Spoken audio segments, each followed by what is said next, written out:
जिन्होंने इसको आयोजित किया, सभी जन भाइयों और बहनों, मेरे ख्याल से पहले अगर इसकी शुरुआत करें तो हम इस दौर क्यों आए,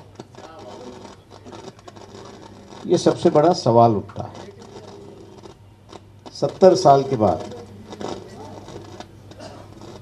हम लोग दोबारा अपना इतिहास ढूंढने निकले और ये इतिहास ढूंढते ढूंढते हम लोगों को ये पता चला कि वहीं हम 1947 की स्थिति में आ चुके हैं। इसके जिम्मेदार कौन है? मेरे ख्याल से हम सभी जन जिम्मेदार हैं।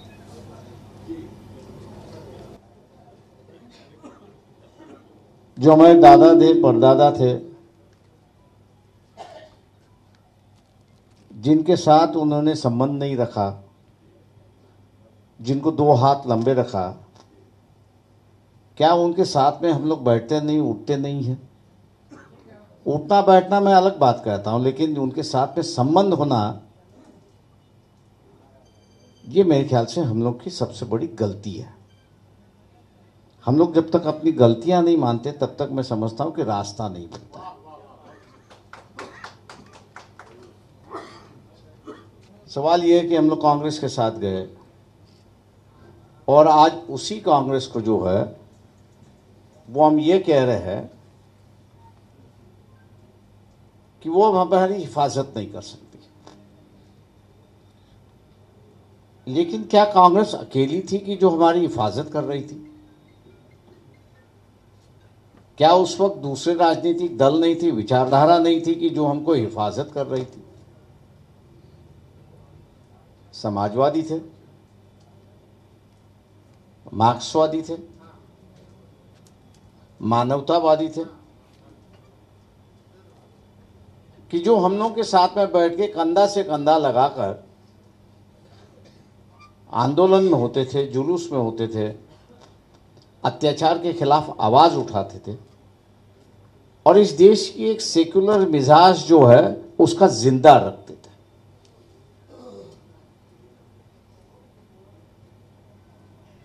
जिस तरह इस देश में सेक्युलर मिजाज है, उसी तरह यहां अक़लियतों के खिलाफ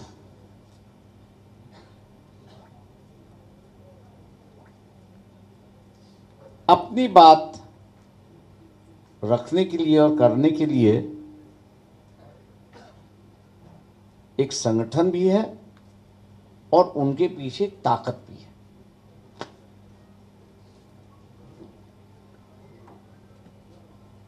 लेकिन इन्हीं सभी विचारधारा के जो लोग थे उन्होंने उनको दबाए रखा था, आगे नहीं आने दिए थे, क्योंकि संविधान के दौरे के माध्यम से उन्होंने ये कहा कि आपकी जो विचारधारा है वो संविधान से मिलती नहीं है। और इस बात को जो है वो आम आदमी तक पहुंचाते थे।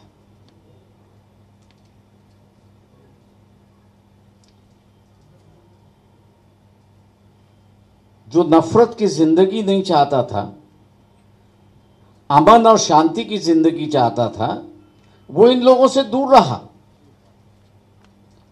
और ये दूर रहने की वजह ये है कि यहां पर मार्क्सिस्ट था, कम्युनिस्ट था, सोशलिस्ट था, मानवतावादी था, अम्बेडकरवादी था, कि जिन्होंने कहा कि भाई इस संगठन से बचे रहिए, इन लोगों से बच के रहिए, क्योंकि ये नफरत फैलाने वाले हैं, ये भाईचारा के खिलाफ है, ये अधिकार के खिलाफ है। और इसलिए नाहा मुसलमानों का शिक्षा का संबंध जो उठाया है, मैं समझता हूं कि 50% हिंदुओं की भी शिक्षा की समस्या जो आपकी है वो भी है, नया कुछ भी नहीं है। हम लोगों ने खुले आंखों से देखना शुरुआत करना चाहिए।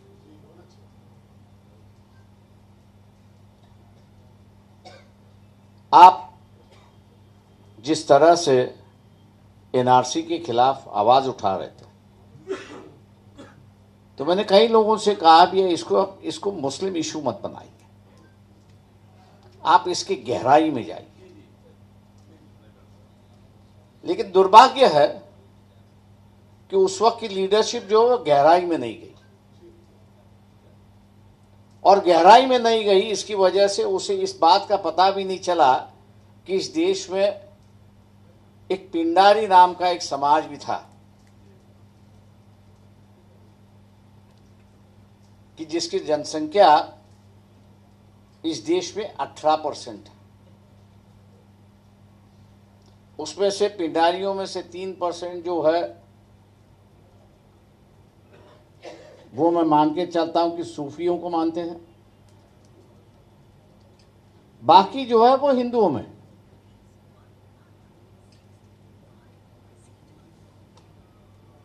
मतलब जिनके पास ना गांव है,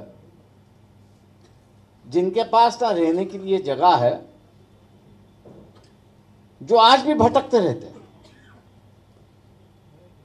अगर उन्हीं गहराई को अगर हम लोग देखते तो शायद मैं समझता कि एक माहौल पैदा होता कि भाई ये जो एनआरसी है ये सिर्फ मुसलमानों के खिलाफ नहीं है,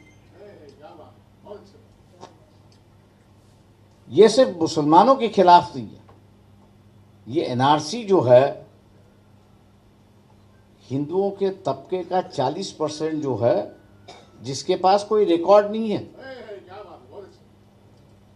मुसलमानों के पास रिकॉर्ड तो है, मस्जिदों के माध्यम से रिकॉर्ड है, उसकी कहीं ना कहीं तो भी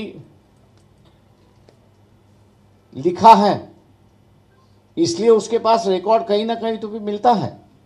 लेकिन ये 40% जो है, ना इनका गांव है, ना इनकी जमीन है, और ना इनका कोई स्टेट है। इस बात को हम लोग ने जब उठाया, पार्टी की ओर से उठाया, तब जाके यहाँ के लोगों को पता चला कि भाई ये एनआरसी सिर्फ मुसलमानों के खिलाफ नहीं है, तो ये इस देश का जो 40% हिंदू जो है, जिसको आरएसएस अपने हाथ में दबाना चाहती है, वो भी इनके टारगेट पर है। हम लोग जब तक अपना आईना बढ़ाते नहीं, हम लोग जब तक अपनी सोच बढ़ाते नहीं, तब तक मैं ये कहूंगा कि हम लोग आइसोलेट होते हुए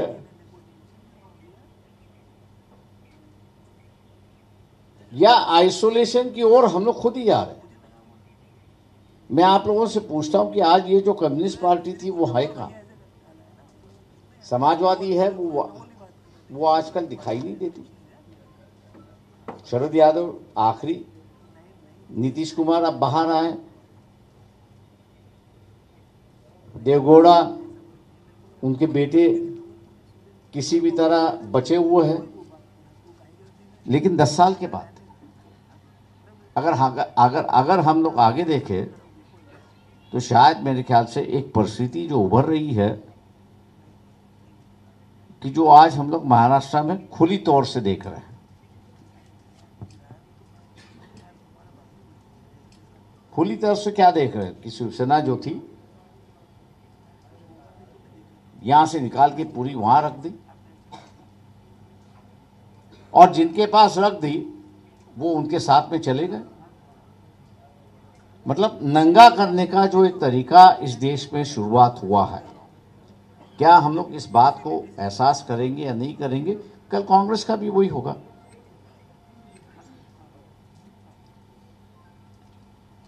मैं आज मान के चलता हूं कि हम लोग जितने रिलीजियस होते जाएंगे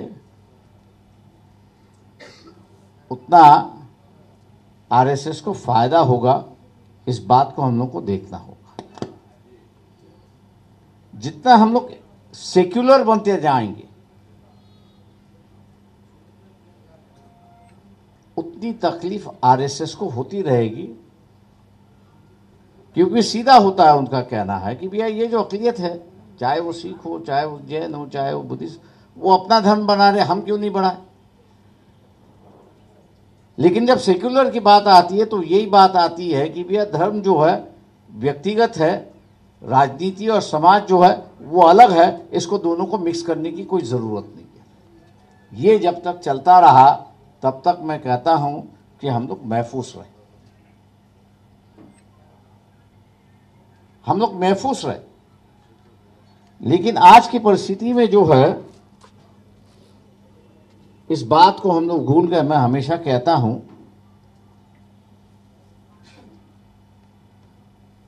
कि मुसलमान भी महात्मा गांधी को भूल गया।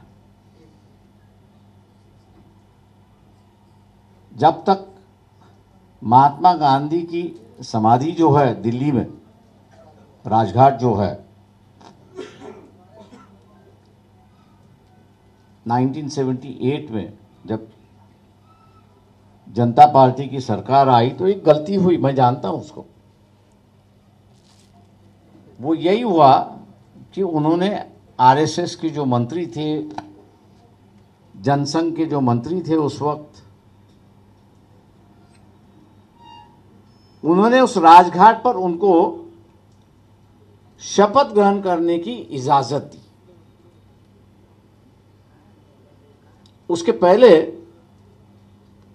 गांव में बात यह फैली थी कि ये जो महात्मा गांधी की हत्या हुई उसमें इनका हाथ था। जैसे ही इनकी शपथ हुई, दूसरे दिन से इन्होंने शुरुआत किया कि अगर हमारा कोई हाथ होता तो क्या हमको शपथ लेने के लिए इजाजत मिलती। तो अपने आप को जो है उन्होंने बरी करवा दिया।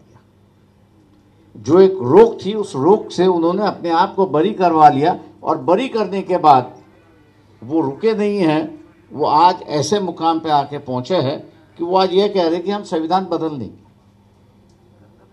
बात बराबर है उनकी। उनका नया संविधान जो है वो गठित हो चुका है। वो इसी बात का और इसी वक्त को वो रुक रहे हैं कि कब हमारी मेजॉरिटी आती है। हमारी पूरी मेजॉरिटी आती है और विरोध करने के लिए कोई बचता ही नहीं है। और इसलिए आज के वक्त में मैं समझता हूं मोहम्मद पैगंबर के बिल की जितनी चर्चा होगी उतनी बड़ी अड़चन आरएसएस को होगी। और उसकी वजह यह है कि हर कोई चाहता है कि अपने दिन की हिफाजत हो। हर कोई, किसी भी मजहब का हो, किसी भी धर्म का हो, वो यही चाहता है कि जो दिन है उसकी इज्जत बरकरार रहे।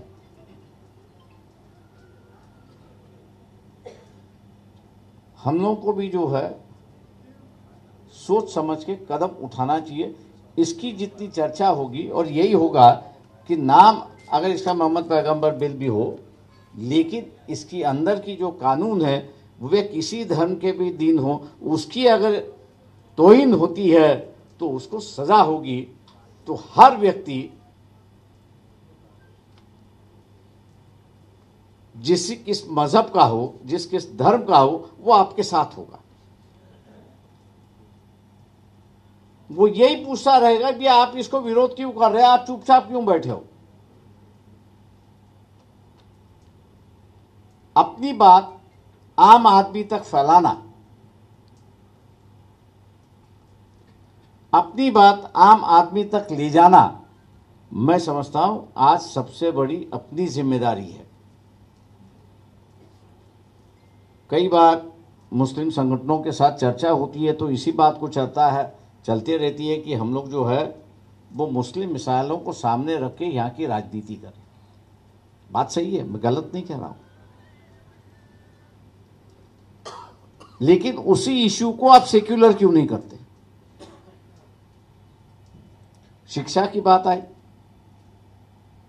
सच्चर कमेटी की रिपोर्ट है, जिस तरह सचर कमेटी की रिपोर्ट जो है चर्चा हुई, उस तरह से दूसरी एक रिपोर्ट की चर्चा नहीं हुई।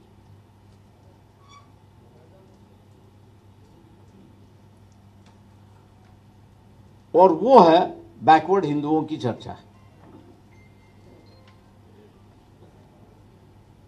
उसकी भी अगर आंकड़े देखा जाए तो सचर कमेटी के बराबर ही उनके आंकड़े हैं। शिक्षा यहां भी नहीं है, शिक्षा वहां भी नहीं है।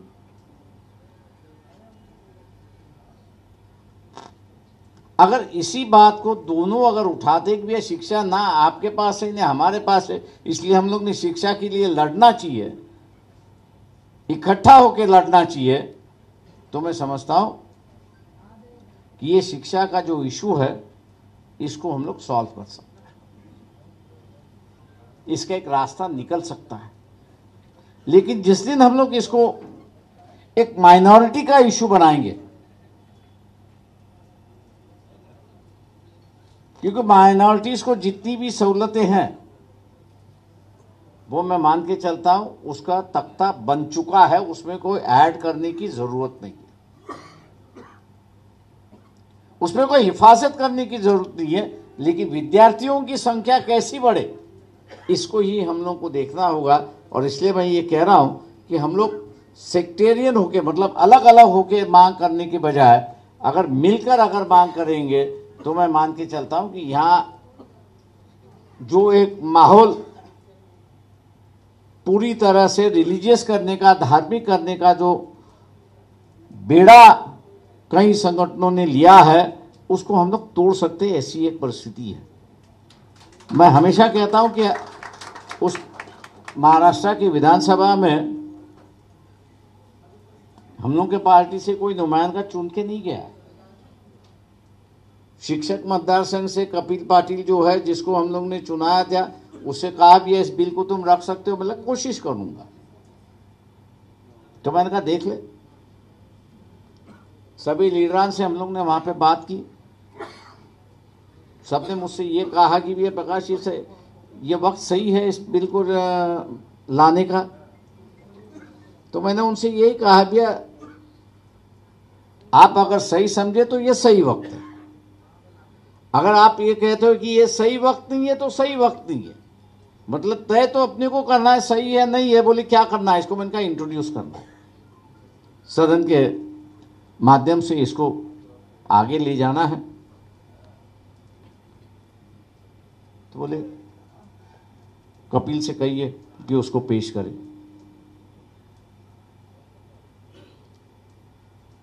बिल पेश हो गया हाउस में, सदन ने उसको स्वीकार कर लिया। अब उसका कानून बनना बाकी है। अगर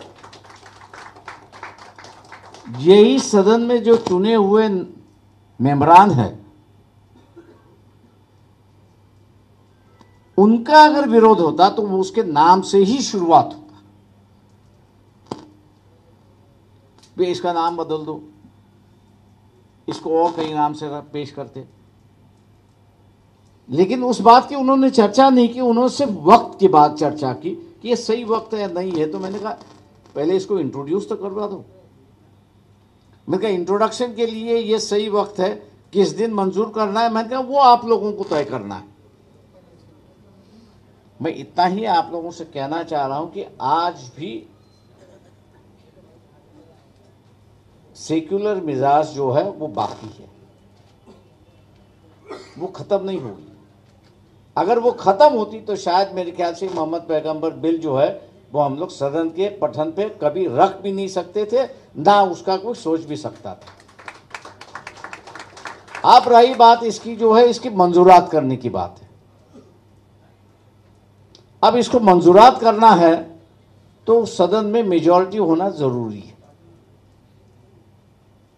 अब ये मेजॉरिटी जो है वो इलेक्शन से आती है, और अब जो है मैं मानता हूं कि इसकी मेजॉरिटी बनाने का जो रास्ता है वो हम लोग को यहां पे बनाना होगा, ऐसा मैं मान के चलता हूं।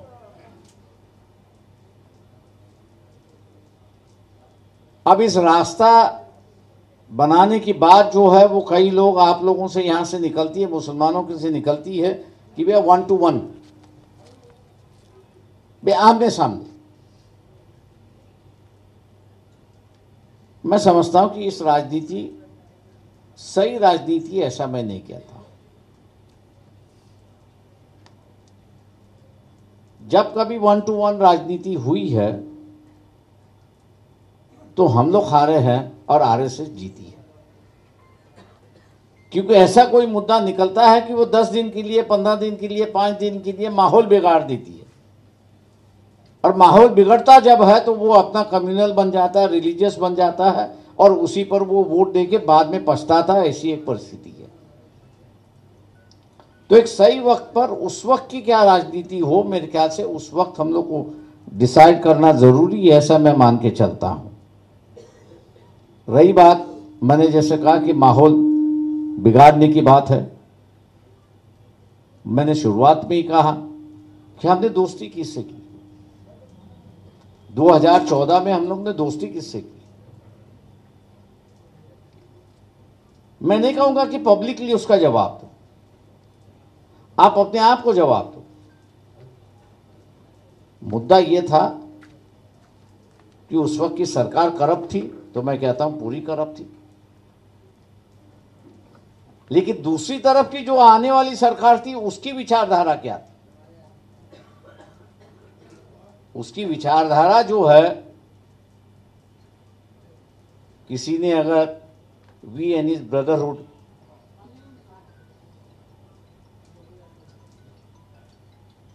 गोलवलकर की किताब है, अगर उसे किसी ने अध्ययन किया हो, नहीं किया हो तो मैं आज भी कहता हूं कि उसको अध्ययन कर लीजिए। 125 पन्ने की किताब है, पूरी पढ़ने की जरूरत नहीं है। उसका आखिरी चैप्टर जो है, अगर उसी को अगर पढ़ ले तो आरएसएस सरकार पे जब आएगी तो यहां के अक़लियतों के साथ उनका व्यवहार कैसा होगा, उनकी अपेक्षा क्या है, उस पे उन्होंने जाहिर की है। और उनकी वो जो फिलॉसफी है, उनकी वो जो विचारधारा है, उसको उन्होंने छोड़ा नहीं।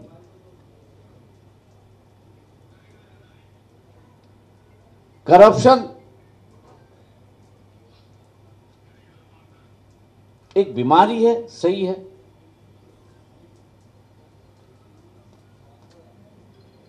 लेकिन हम लोग ने जिनका दामन पकड़ लिया वो कैंसर था। वो आज कैंसर हम लोग को खा रहा है, और वो इतने जोरों से अब शुरुआत हो चुका है कैंसर कि वो यहां किसी को भी बाहर उनके खिलाफ जो है, उनके खिलाफ अगर आवाज करोगे तो वो छोड़ने के लिए तैयार भी थी। वो अपनी विचारधारा जो है इस देश में लागू करना चाहते हैं। अब 2014 में ये गलती हो गई कि हम लोग ने करप्शन की वजह से सेक्युलर फोर्सेस का दामन छोड़ दिया और जो है धार्मिक पार्टियों की विचारधारा लेने वाले जो है उनका हम लोग ने दामन हाथ में ले लिया। अगर यहां दंगों की इतिहास हम लोग देखें तो शायद मेरे ख्याल से जिस वीपी सिंह के साथ में हम लोग थे, हम लोग ने इतिहास बदला। मैं नहीं जानता आप लोग कितने बार इस बात को पहचानते हो या नहीं।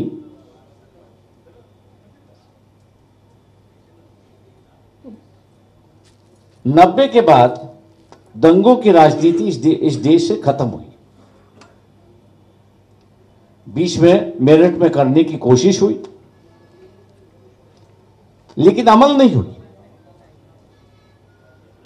दंगों की राजनीति के बाद जो है वो बॉम्ब ब्लास्ट की राजनीति शुरुआत हुई।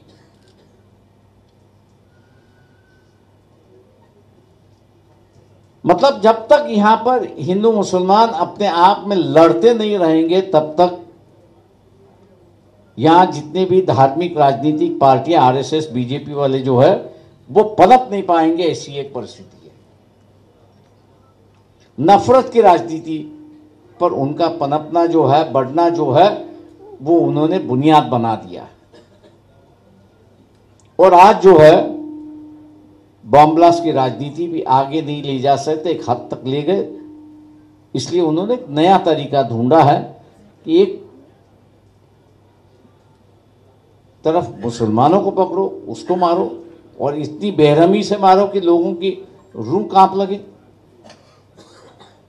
उसी तरह दूसरी तरह जो वो दलितों के साथ वही तरीके का अत्याचार दोबारा शुरुआत हो चुका है।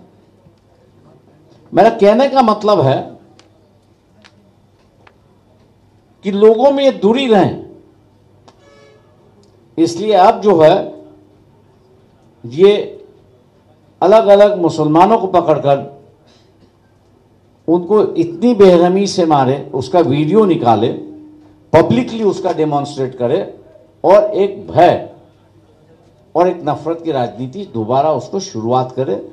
मैं समझता हूं कि जहां जहां इंसिडेंट होता है वहां वहां मेरे ख्याल से हर सेक्युलर पार्टी में, किसी एक का नाम नहीं लूंगा, सभी जन वहां पर उस परिवार के साथ या उस व्यवस्था के साथ लड़ने के लिए खड़े हो जाते हैं। रही बात उस बात लोगों को बचाने की, मेरे ख्याल से कहीं पता होगा तो मेरे ख्याल से उसको बचा भी सकते हैं, लेकिन उसकी जानकारी घटना होने के बाद मिलती है। और इसलिए मैं समझता हूं कि एक कोशिश जो की जा रही है, डराने की जो कोशिश की जा रही है, वो उलमाओं को भी डराने की कोशिश होगी। नई बात नहीं है ये। मेरे ख्याल से उलमा ने इस बात को पहले से ही पहचान लेना चाहिए था कि वो टारगेट अब वो होंगे, क्योंकि मुसलमानों में उन्होंने कोई पॉलिटिकल राजनीतिक नेता नहीं रखा है। अगर हो तो मुझे बताइए, मैं उसे मिलने के लिए तैयार हूं। आज जो है उलमाओं के हाथ में समाज की दौर आ चुकी है, राजनीतिक दौर भी आ चुकी है। जिस तरह से आप लोग धर्म के बारे में लोगों को समझाते हो, नेकी का रास्ता बताते हो, उसी तरह से बाहर के लोग ये सोचते हैं कि आप राजनीतिक दरिया भी इन मुसलमानों का जो है वो मौलवियों के साथ में होगा, और इसलिए मौलवी टारगेट होंगे। इस बात को मैं समझता हूं कि हम लोग ने पहचानना चाहिए कि अगला क्या करेगा। और आज मैं समझता हूं कि मुफ्ती साहब ने जब कहा कि हम लोग को धमकियां दी जा रही है, मुझे कोई नया नहीं लगता है। ये और बढ़ेगी 1 साल के अंदर। सिर्फ इतना है कि हम लोग इन धमकियों को किस ढंग से हैंडल करते हैं, और माहौल जो है एक हद से बाहर ना जाए, इसको मेरे ख्याल से हम लोग को देखना होगा। ऐसी एक परिस्थिति है। मैं इस बात का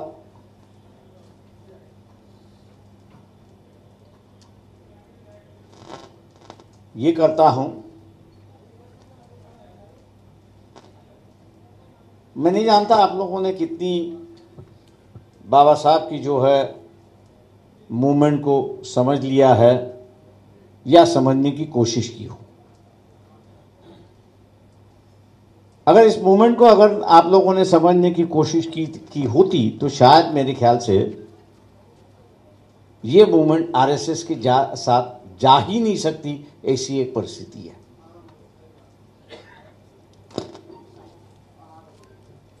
क्योंकि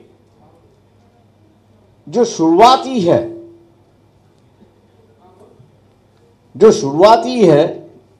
कि धर्म ने जो गुलामी लादी हुई है उसके खिलाफ है, और आरएसएस जो है वो गुलामी हटाना नहीं चाहती। मतलब दोनों का जो है 36 का आंकड़ा जो कहते हैं, वो 36 का आंकड़ा है। ऐसी एक परिस्थिति है, ना ये इसके साथ जा सकता है ना उसके साथ जा सकता है, जब तक दोनों बदलते नहीं तब तक। और इसलिए मैं मान के चलता हूं कि आज के वक्त में ना दलितों के पास रास्ता है ना आपके पास रास्ता है। मैं कहूँगा मजबूरन दोनों को एक साथ जाने की नौबत आई है, क्योंकि दोबारा अगर नहीं गए तो मैं समझता हूँ कि दोनों भी बचेंगे नहीं, ऐसी एक परिस्थिति है।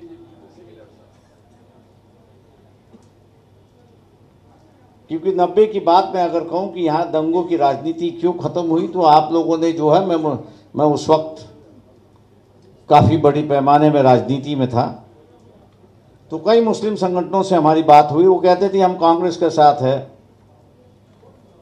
तो मैंने कहा मैं आपका इतिहास भी जानता हूं कि आप कांग्रेस के साथ में, यहाँ की जो आज़ादी की लड़ाई है आप लोगों ने कुर्बानी जो दी उसी को भी जानता हूं, लेकिन मैंने कहा आज की राजनीति आपकी गलत है।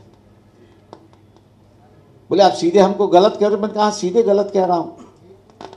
और मैंने कहा उसकी वजह है कि आपकी जो लड़ाई होती है, दंगे की लड़ाई जो होती है, वो सवर्णों के साथ में नहीं होती है, वो ओबीसीओं के साथ में होती है। आपकी लड़ाई जो है वो ओबीसीओं के साथ में होती है, सवर्णों के साथ में नहीं होती है। और मैंने इसी ओबीसी को जो है वो सवर्ण दबा रहा है, और यही सो ओबीसी सोचता है अरे यार मुसलमानों को मारो तो ऊपर से दबने की राजनीति कम हो जाएगी। मैं कहा दोनों को रास्ता नहीं है। मैं कहा दोनों इकट्ठा बैठ लो, मौका दे दो एक दूसरे को।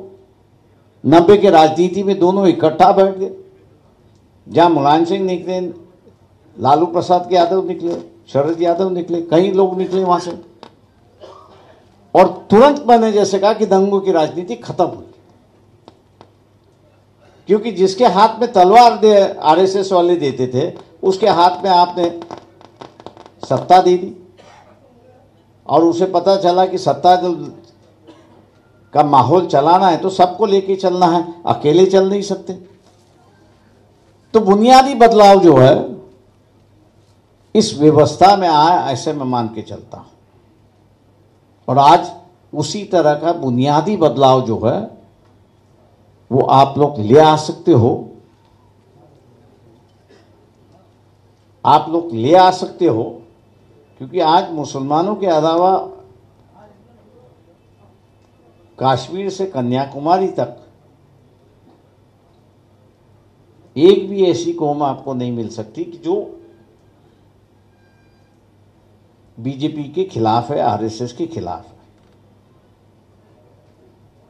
किसी ने कहा सेल की बात, मौलवी जी ने कहा कि सेल की बात। मैं हमेशा ये कहता हूं कि हम लोग सेकेंडरी क्यों सोचे।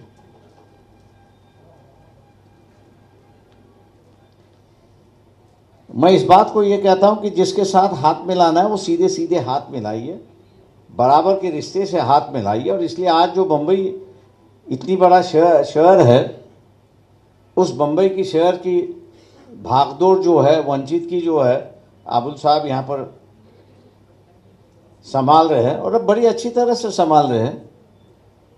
एक बदलाव की राजनीति यहीं से बैठ के उन्होंने शिवसेना के साथ में बैठ के वहां से शुरुआत की, उसका श्रेय उनको भी जाता है, नहीं ऐसा नहीं। एक उम्मीद लोगों को जगी। ये जो आपका दिमाग जो है कि मैं इस सेल का अध्यक्ष बनूं, उसका बनूं, मैं ये कह रहा हूं कि पूरी राजनीति आप में हाथ में लेने की आप क्यों उसे सोचते नहीं? एक लीडरशिप क्यों नहीं आप पैदा करते? और जब तक ये हम लोग सेकेंडरी सिटीजनशिप रहने की चर्चा जब तक नहीं छोड़ते, तब तक मेरे ख्याल से हम लोग जो है वो आगे आने से रुकेंगे। और इस देश की जो है हमेशा माइनॉरिटीज़ के ऊपर जो है, अक़लियतों के ऊपर जो है वो आरएसएस नोचती रहेगी, ऐसी एक परिस्थिति है। और इसलिए मैं आप लोगों से गुजारिश करता हूं कि जितने सवाल आपने यहाँ पर किए, शायद उसके मैंने अपनी तौर से जवाब देने की, समझाने की आप लोगों को कोशिश की। मेरी गुजारिश रहेगी यहाँ पर कि अगर मुसलमानों का साथ रहा, मैं दूसरे कौमों की बात नहीं कर रहा हूं,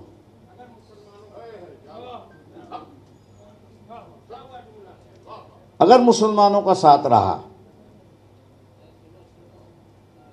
तो मोदी दोबारा 2024 में आ नहीं सकता, ये आप लिख के ले।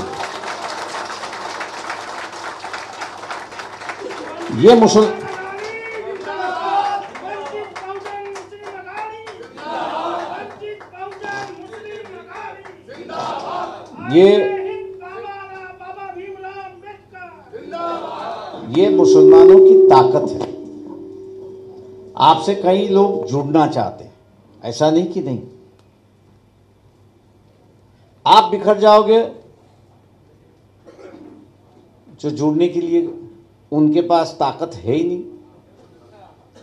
आपके पास संख्या है, हर राज्य में संख्या, हर शहर में आपकी संख्या है। बाकी जो है जिनकी संख्या कम है